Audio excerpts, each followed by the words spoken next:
എനിക്ക് ഉറപ്പുണ്ടായിരുന്നു ഓന ആ ക്യാബിന്റെ ഉള്ളിൽ ഉണ്ടാവും. ഞാൻ പറഞ്ഞതാ, ശരിയായില്ലേ? ഉറപ്പായിട്ടും ഓനെയും കൊണ്ടിട്ട് നമ്മൾ പോവുള്ളൂ. ആ ഒരു ഉറപ്പാണ് കുടുംബത്തിന് നൽകിയിരുന്നത്.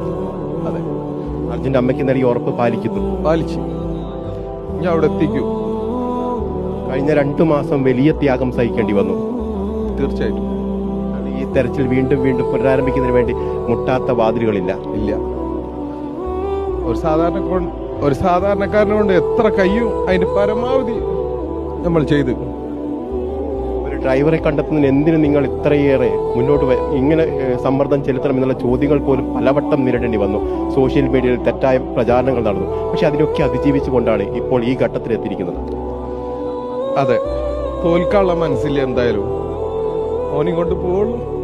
അത് ഞാൻ പറഞ്ഞതായിരുന്നു. ആ വാക്ക് അമ്മക്ക്